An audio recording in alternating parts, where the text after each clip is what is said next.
Dang it. Welcome to the Blake and Devin Podcast. I am one of your hosts, Devin, and across the way is Mr. Blake.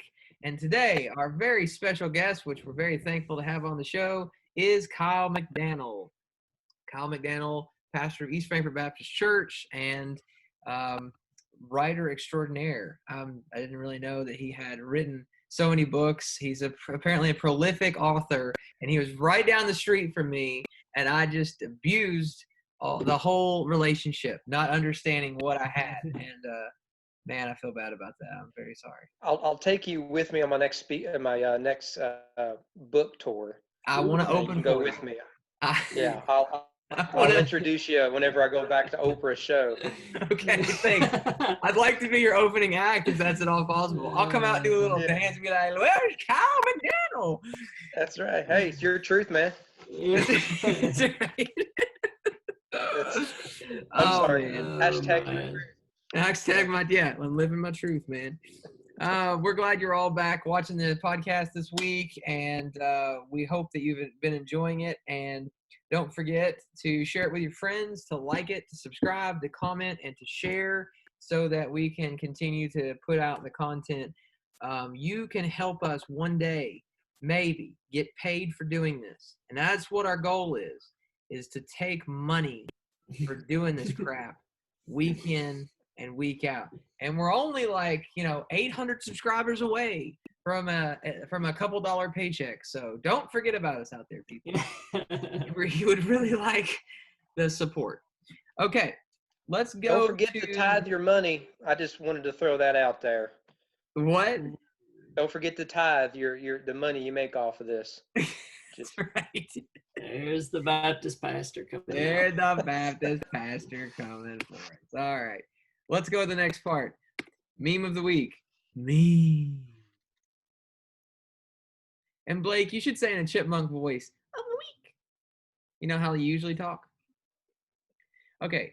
First meme. I got something good for you in these memes. So first meme is Kyle's. And Kyle, what was your comment about this? First of all, you said this. What is the name of this guy?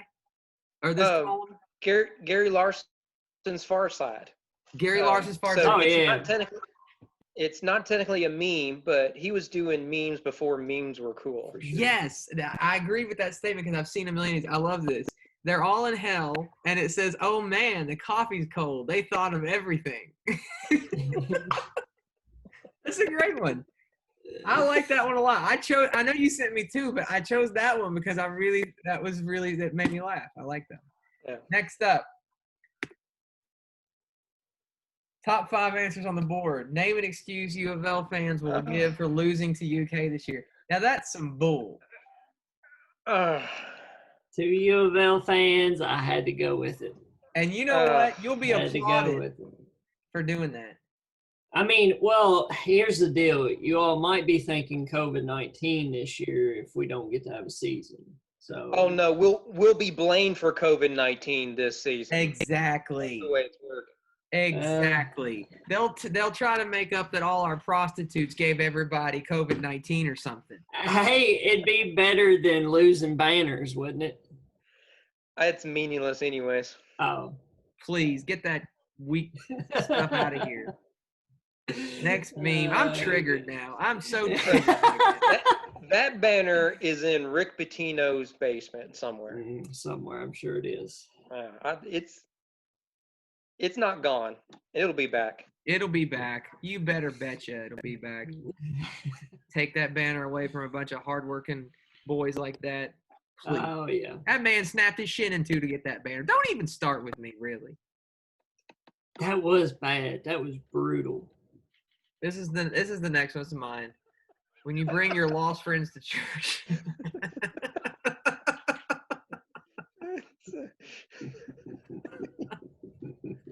You got it. You know that's funny. Oh, man. You know that's funny. For so many different reasons, too. It's complex for sure. Yeah.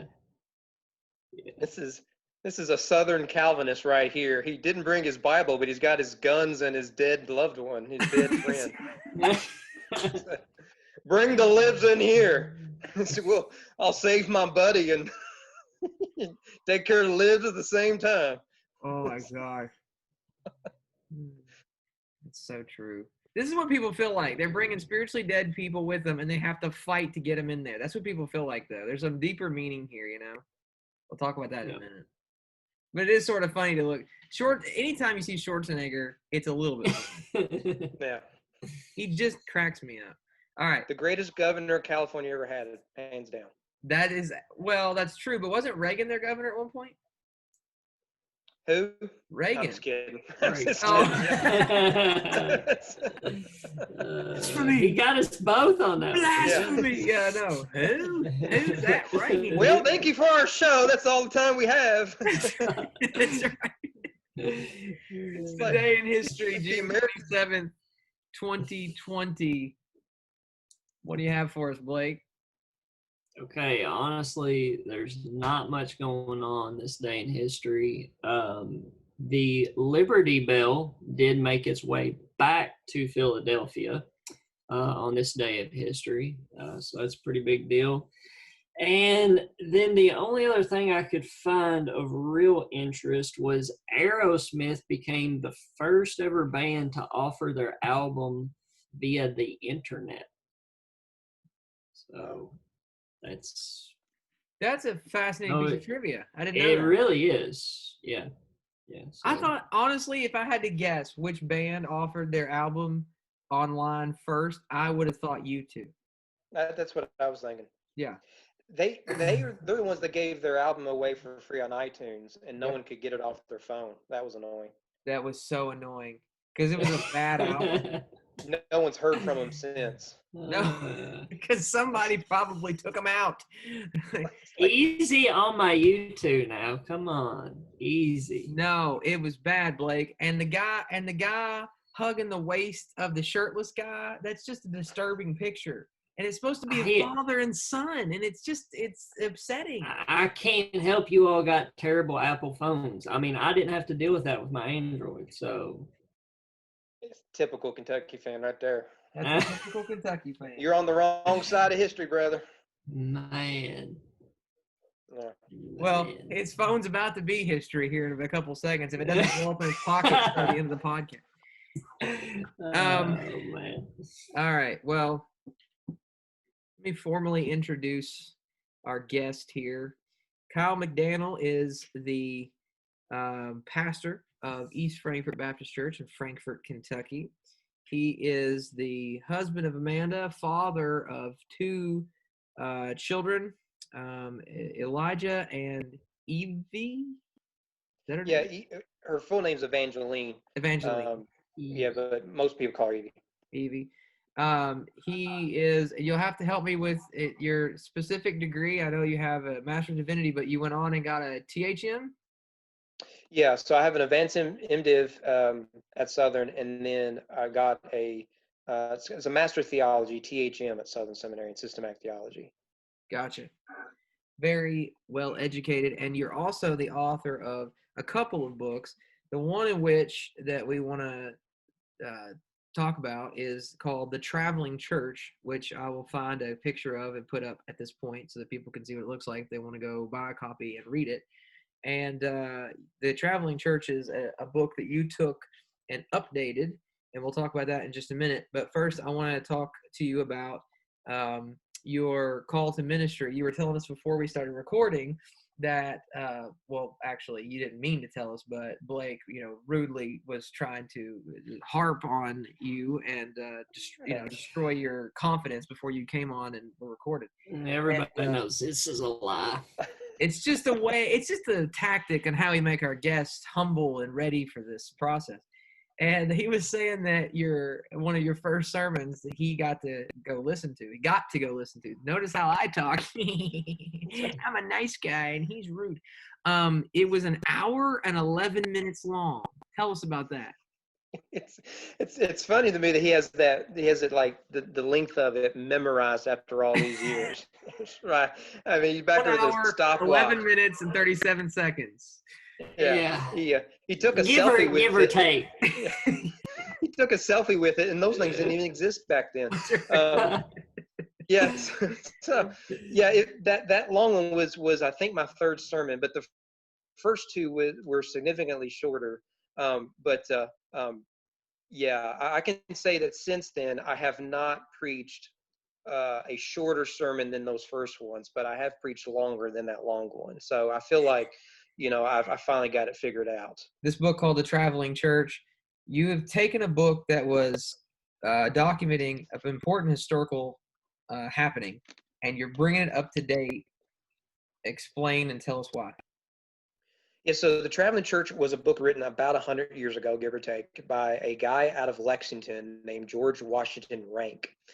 And he was a historian, among other things. And he wrote a lot of stuff about, he's got a history of Lexington, a history of Boonesboro Fort, and all that sort of stuff. He wrote this on the Traveling Church. It's called the Traveling Church because a group of separate Baptists, as opposed to the regular Baptists, but they were separate Baptists in Virginia, around the time of the American Revolutionary War. And for years, they were being prosecuted and persecuted by the state. Now, when we think of American history, we think America has always practiced religious liberty, and that's not true. Our first right was fought for, and people suffered in order to get it. So in fact, the U.S. Constitution doesn't ban state churches. It bans a federal church. So prior to the Constitution, a lot of your states or colonies had official churches. So Virginia, named after the Virgin Queen, they were Anglican. And so you had to be Anglican if you wanted to preach, if you wanted to start a church, all that sort of stuff. Maryland was Catholic, of course, Mary's land, and there's all the others.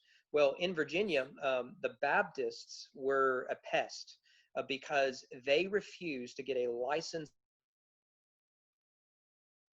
from the state in order to preaching. And they would preach anywhere and everywhere. A lot of the earliest churches, in fact, one of the guys mentioned in the book, he's not part of the Traveling Church, he's a brother of the main leader. He planted a church in his tobacco barn. And the churches they plant are still around. My family and I went about 2 or 3 years ago to go visit some of them. They're fascinating to go to.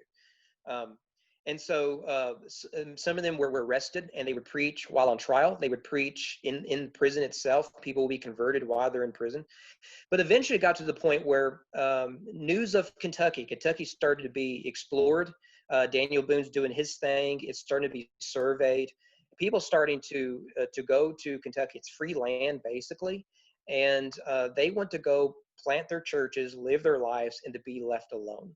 So there are some who stayed in Virginia and fought for religious liberty, and they worked with Thomas Jefferson, James Madison. So before you get the U.S. Constitution, religious liberty, you get the Virginian Constitution, religious liberty. A lot of these separate Baptists that would eventually make it to Kentucky were in Virginia fighting for that on the legislative side.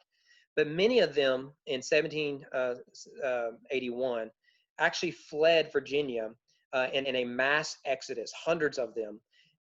They took their church records, they took their congregation, and they immigrated to Kentucky. And they landed in central Kentucky. So we're roughly in the area where they landed. Every Sunday, they had church. And that's why it's called the Traveling Church.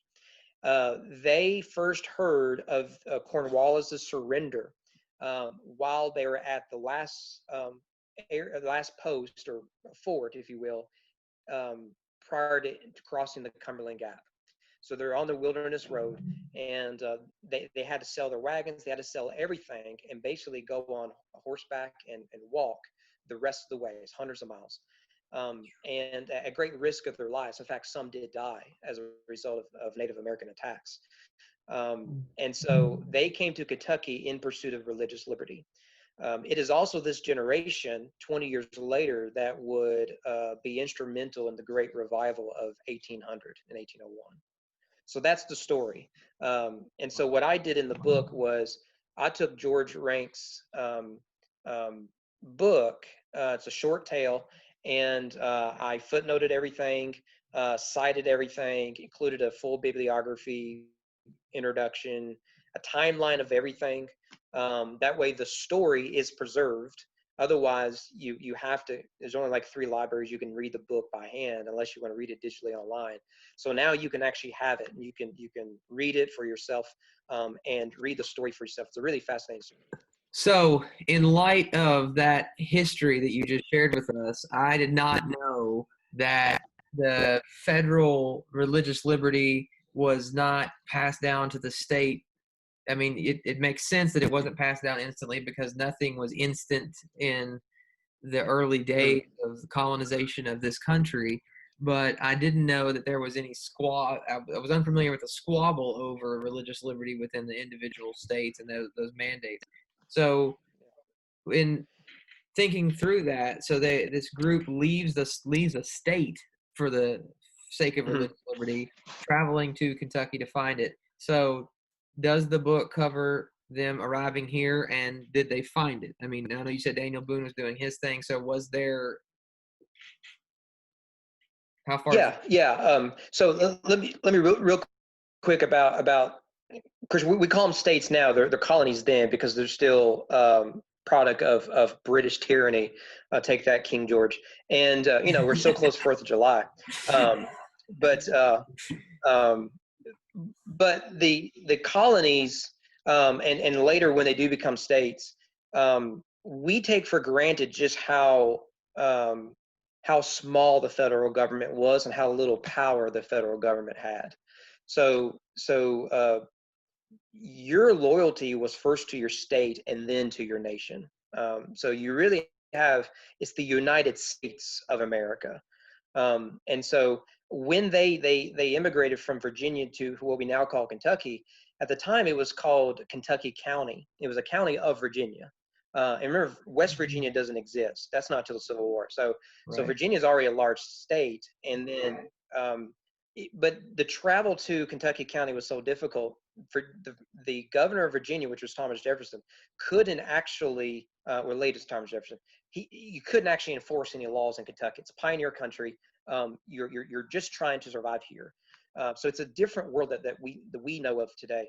But in terms of how the story really ends, they make it to Kentucky. They land in Lancaster, Kentucky. They plant a church called Gilbert's Creek, Gilbert's Creek Church and Gilbert's Creek Baptist Church, and your churches. So you would have forts all over the place, and that is what kept people safe from attacks from Native Americans. Remember that just because the war was over with doesn't mean there weren't still skirmishes. The last skirmish, I believe, in Roberts County, because word didn't get around. You couldn't text your buddy and say, "Hey, we won the war."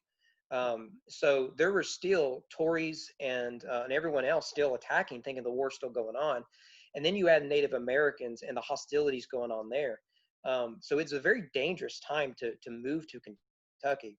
So what people would do is they would build churches on top of hills. And they would have people outside of the church, or at the very least inside the church, armed in case they are attacked. And there are cases and stories of churches being attacked by Native Americans or Tories or other people. They end up landing in Lancaster. They plant Gilbert's Creek Baptist Church. Gilbert's Creek's the third church in Kentucky planted, Third Baptist Church. The first one is actually Severance Valley. It's one of the largest in Kentucky right now. It's the oldest Baptist church, I believe the oldest church. So Gilbert's Creek's planted. That core group that plants that, they eventually spread throughout Kentucky. So the story tells primarily 2 people, Lewis Craig, who's my ancestor, he'd be an uncle, and the other is Captain William Ellis. Lewis Craig goes and founds South Elkhorn Baptist Church, which is right down for Sales Road on your way to Lexington. Not to be confused with South Elkhorn Christian Church. That's a separate story about the Campbellite movement in Kentucky. And then Lewis's brother ends up founding Gent Baptist Church. Other guys end up coming to Frankfort out of that movement, finds Forks of Elkhorn Baptist Church, Gray Crossings Baptist Church, Stamping Ground Baptist Church.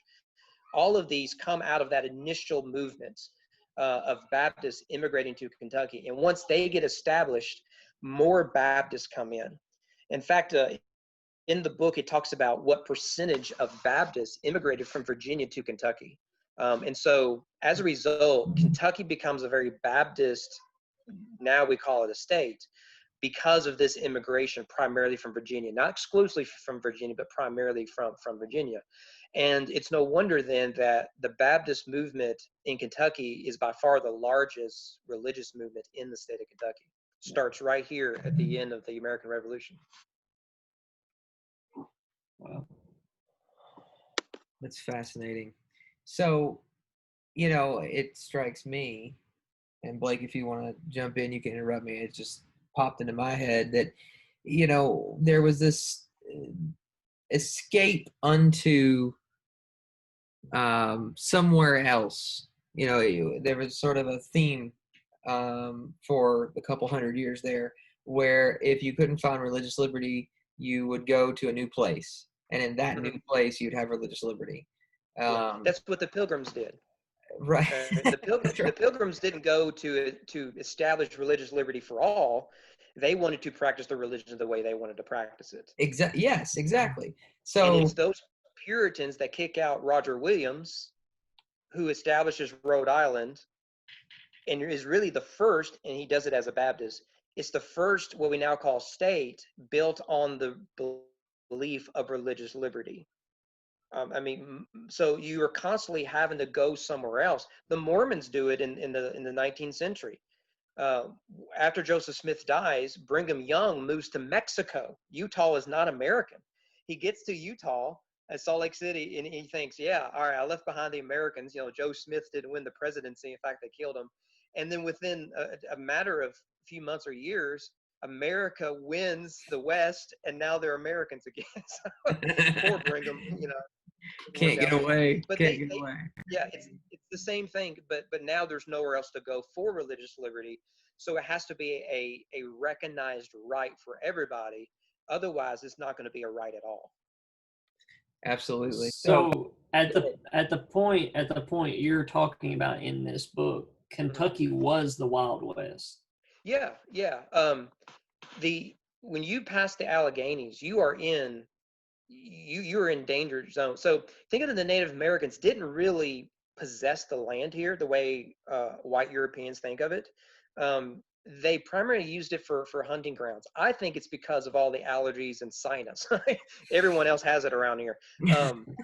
So Kentucky had the trails that Daniel Boone and the other boys follow were hunting trails. And out of that, they established forts that then become cities. So Lewis Craig, the guy who was the main preacher of the traveling church, his brother established what we now call Georgetown. He called it Lebanon. It was eventually named after George Washington, George's town. Those started as forts. So Harrodsburg was Herod's fort. Frankfort, right? I used to minister in Harrodsburg. Well, that's, or Hardinsburg. That was Hardin's fort. So it was a very dangerous place.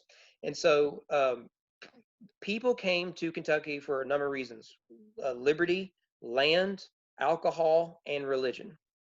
And 20 years after the traveling church, very few people are coming for religion. Virginia was able to pay some of their soldiers by giving them land in Kentucky. And so the people you're attracting are people who don't want to be governed. And that makes Kentucky not only a dangerous place from Native American attacks, it makes it a dangerous place because of your neighbor.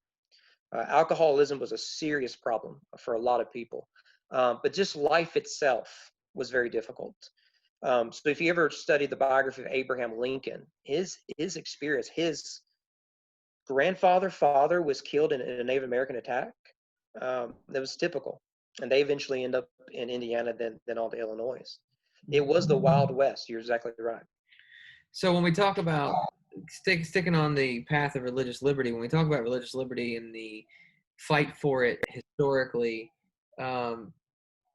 two questions. The first is, do you think there's an erosion of religious liberty now?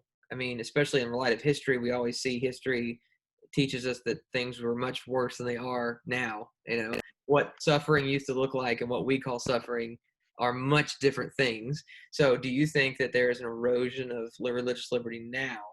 And the second question, sort of following up on that, is, since there's no place to go, if there was an erosion, or if you believe there is, what happens next? Well, to answer the first question, the obvious answer is yes, but I think we need to articulate a little with a little more clarity. One is, I think there's a reversion of religious liberty. So if you go back to colonial times, you may have religious liberty at the federal level, you don't have it at the state level, right? Um, and so you still have a state church. We are That may be a helpful way to really think about our cultural moment in a post-Christian society. We have religious liberty on paper, but increasingly we don't have religious liberty for everybody in practice. So what I mean by that is, a lot of people have made a big deal, and I think it's a helpful way of seeing it, is we're exchanging religious liberty for erotic liberty. And I think that's right. In fact, the recent Supreme Court case, I think, proves that. So the question in the Supreme Court case regarding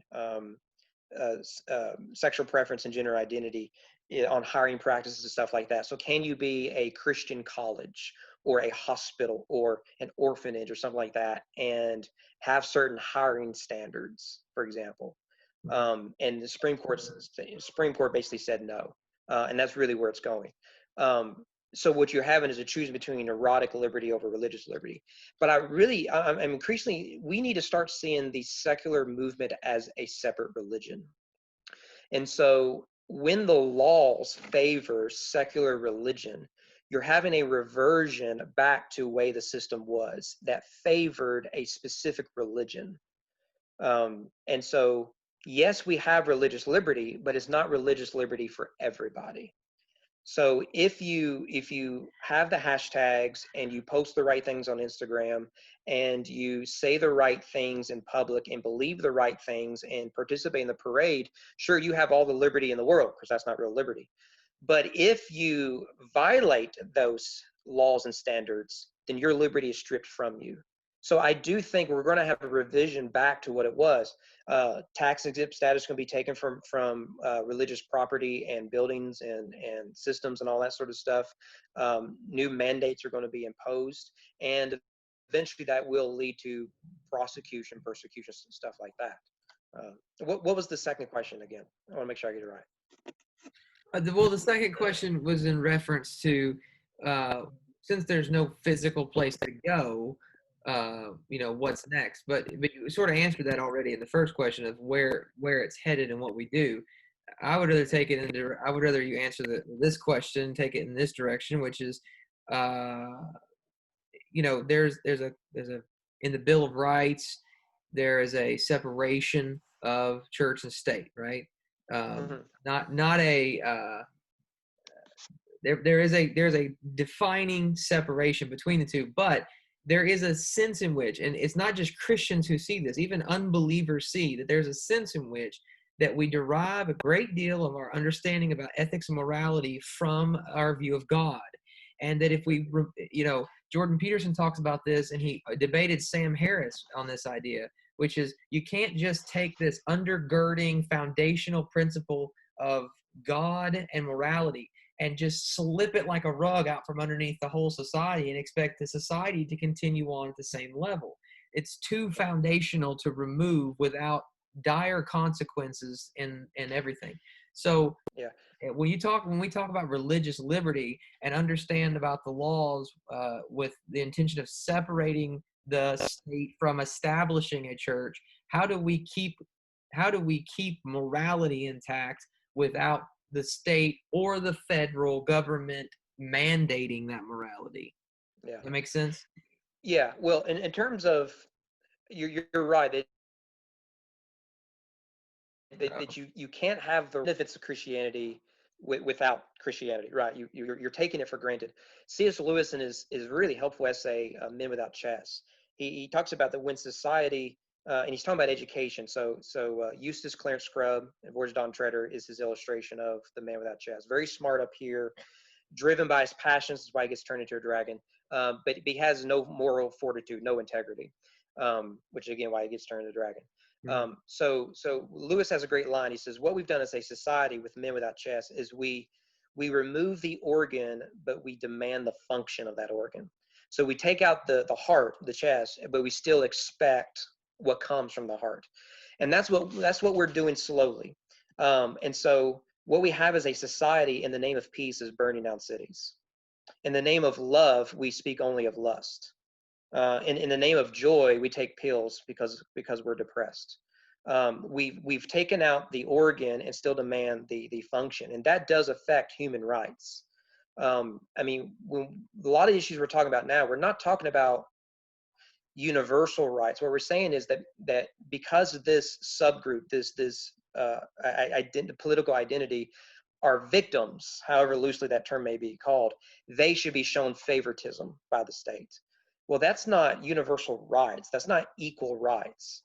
It's the assumption that inequality is iniquity, and that's not a Christian idea. So yeah, what's going to eventually happen is the complete erosion of the Constitution, which is not that big of a deal because liberals did that to the Bible a long time ago. You can still hold up the Bible if you're liberal, but not believe a word in it. And that's really where we're going with the Constitution. You can say, yeah, I believe, in the Constitution, but then, hey, you people who hurt my feelings, you should be fined now. Or you people who aren't baking my cake, you should go bankrupt and your business should be shut down. But I want to answer that one question about where do we go for religious liberty. We can't go to the moon yet. Elon Musk is working on that. He needs to hurry up. The West is already, He'll get it too. He'll get it. Yeah. Let me tell you, I know a couple of people we can send to the moon. But the answer to your question about where we go for religious liberty is ultimately we go to prison for religious liberty. It is the Christian idea that you are now free. And until we grasp that, that's actually what we're losing as a society. The more we talk about the community, the systemic stuff, and there may be truth to some of that, we've lost the theological foundation that you are free. So when Paul writes to slaves in the household codes of Ephesians 5 and Colossians 3, it's striking. He says, you serve your master because you are free. It is the theological foundation for abolition. And that is how the Christian functions. You go wherever you are and you plant a church. And if it gets shut down, you plant a church, because wherever you go, there's the church is. So it's in your home, it's in your workspace, it's in prison, it's wherever you go. So the people of the traveling church, they're in Virginia. Yeah, they had churches they would go to, whether it's in a tobacco barn or an actual building that you can still go visit to this day, or it's in the prison. In fact, there's one story, I think I have it in a footnote here. Lewis Craig, who's the main preacher of the traveling church, his story is that while on trial, the prosecutor put a guy that was known as Swearing Jack. Okay, John Waller's his name, Swearing Jack. That would be my name in the traveling group. Swearing Devin. I'd be Swearing Devin. Yeah, that's right. You don't earn the name Swearing Jack overnight, I'm guessing. And but they put him on the jury because they wanted Lewis Craig to go to prison. They wanted to shut down the Separate Baptist. But when Lewis Craig was asked to speak, he didn't defend himself. He just preached the gospel. And out of that experience, Swearing Jack eventually got saved. In fact, if you go to William Hickman's grave here in Frankfurt, I believe this is true. It's been like 4 or 5 years since I've gone to it. I believe that Swearing Jack is mentioned on there. I think it's Swearing Jack, who eventually becomes a pastor, he stays in Virginia, that leads William Hickman, the Christ, who is a significant leader in central Kentucky. He planted a lot of churches. The most significant is Forks of Elkhorn, right down the road from where I'm at right now. And so Lewis Craig and Elijah Craig did the same thing. Elijah Craig was arrested while in Bakersfield, and all he had was like rotten bread. They treated him awful, but they preached from prison bars. They preached while on trial, and the church exploded as a result. So the key to religious liberty is you are free now. Now, eventually that leads to policies, but policies mean nothing if the people don't live up to those policies. Right. Okay, so let me ask you, and I think that's a great answer to the question of where do we go if there's no more West. we as Christians, as pastors, as deacons, as lay members of our churches, what would you encourage us to do, or how would you encourage us to try to save this country from going down that path of locking pastors up? What would you recommend us try to do? At this point, it's probably going to lead to being locked up. I'm not saying it's going to be next year. I did not pursue a PhD because I just assumed we're going to be in prison next probably 10 years. At this rate, it could be next week because, we're going to be blamed for the COVID crisis. But I would say that what Christians can do is invest. Well, what Christians need to do is, first of all, the reformation of the heart. So you do not see the Apostle Paul or Peter, any of the apostles. None of them are making signs storming the state capitol building or the governor's mansion. They're not doing any of that. Not that there's necessarily anything wrong with it. It's not the gospel way. You don't convert people to republicanism or democratism. You convert people to Christ. So that's going to start first and foremost in your own heart. There's the self-reformation, and then there needs to be a priority of the home. I want you to think briefly about, let's take the last 100 years. So when George Washington first wrote Traveling Church, the last 100 years, if every child that grew up in a home of professing believers, if they kept the faith and passed it on to the next generation, all the way to where we are now, where would the Church of Christ be right now in America? One of the errors of American evangelicalism, it was that we bought the top-down approach to saving the country rather than the gospel-up approach of saving a country. And so I do think the religious right was a mistake. That doesn't mean I don't think you should vote for good candidates or anything like that. I'm pro-America, let's get good judges and all that. But let's be honest, 14 of the last 18 Supreme Court justices have been appointed by Republicans, and look where it's gotten us. We have trusted so much in he who flies on Air Force One that we've forgotten to trust on him who can transform the heart and so what we've done is we've forgotten to disciple men to be disciplers of their children and of their wives. So I would say start in the heart, move to the family, and then it needs to go to the church. And out of the church comes the missionaries in the community. And until we grasp that, nothing's going to change in our culture. Nothing. I just gave a very, very scary statistic. Last week was Father's Day. And one of the statistics I found was 43% of fathers in America don't think that fatherhood is important. Yeah. I don't know how many fathers they polled. If they just polled 100 fathers and 43 of them said it's not that important. Yeah. Man, that's awful. It devastates a society. Like, look, I'm a dad. Like, we're all dads, and when I interact with my kids, I can't imagine what their life would be without either my wife or I. I mean, we both bring something unique to the table. Yeah. And single parents are awesome people. The burden they carry is an incredible burden, but God created us for a mom and dad. It just is. And this is why I think feminism is not only anti-feminine, it is something that has destroyed the culture. That's bigger than feminism. But the problem with feminism is it tells women that you're not good enough unless you're a man. So it's anti-woman. And then it tells men that because we are now men, we don't need you around. We could do everything you're doing. We could do it better than you because we're not aggressive and violent. And all that sort of stuff. And so what men do is they pull out. They just pull out. If men need to be motivated to do things. So when you sexualize women, that plays right into aggressive, piggish men, right? And that's everything men have been wanting for centuries. Christianity ruined that for them. Right? Christianity raised women to say, you're the greatest thing that a man could ever have. You hold all the cards. And then feminists come and says, no, don't worry about it. And it plays right into the man's hand. And so men leave the home. So you rob the home of marriage. You rob marriage of children. And so intimacy has no meaning now. So we desire our own base instincts, animal instincts here, and so it just destroys a culture.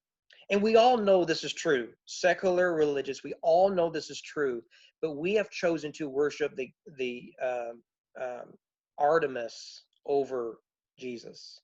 We would rather have our libertarian sexual lifestyle over what is good for children, and it is just destroy the country. That's a great.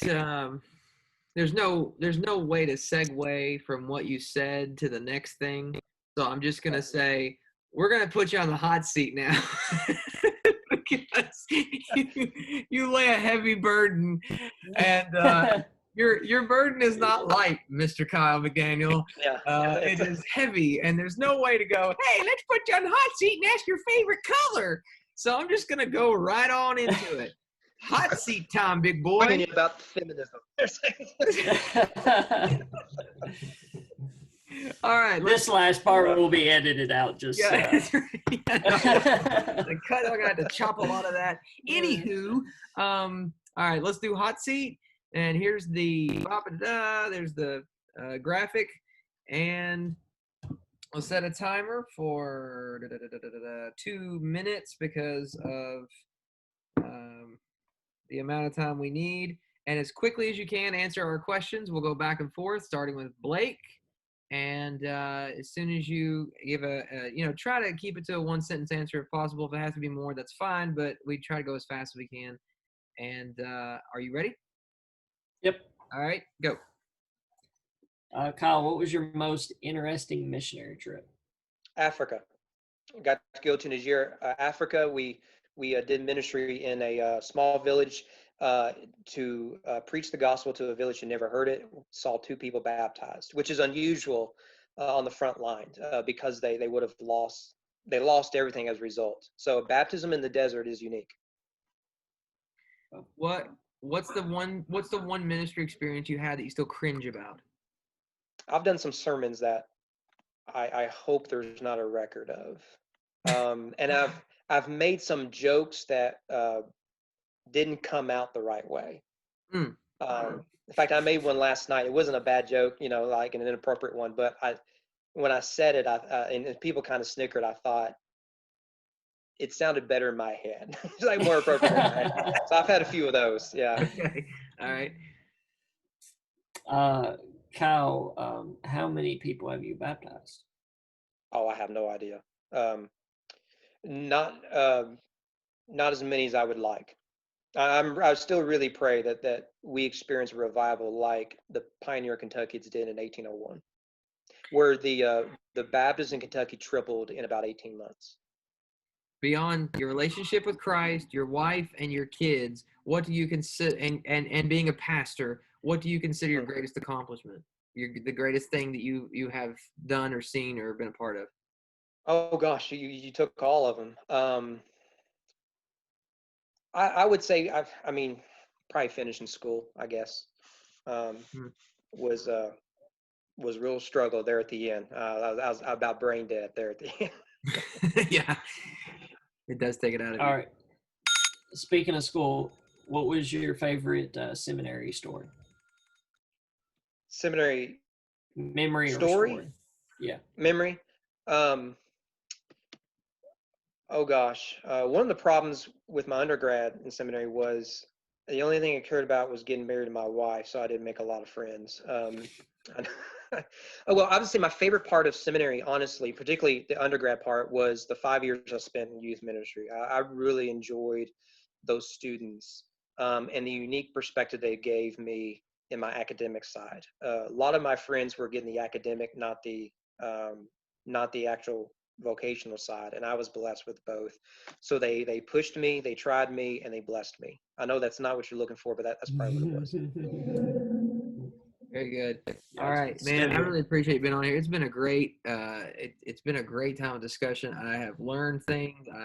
You very much spurred a lot of thoughts, and I hope that people watching will also be spurred into thinking, because it was really Thanks for dropping the knowledge on us. Well, thank you guys for having me, man. I've watched some of your stuff. It's real good. So it's a real honor to hang out with you guys.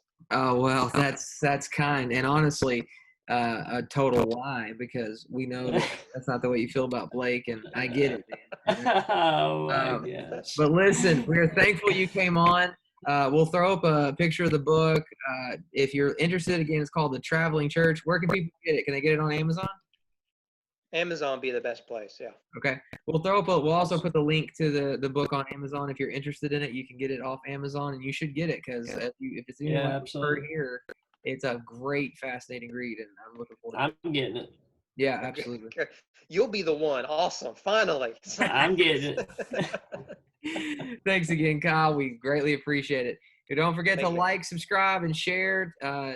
People need to hear this kind of history that Kyle's talked about tonight. It's very helpful for the church, and it's very helpful for the Christians in this country to listen to this historic retelling about religious liberty and his perspective on what's going on right now too. That's right. So make sure to like and comment and subscribe and share this content so that it can stay at the top of people's news feed and more people can have the opportunity to watch. And let us know what we can do to bring you more content. So thank you for watching. Thank you for being here, Kyle. We'll talk to everybody later. See you guys. Thank you.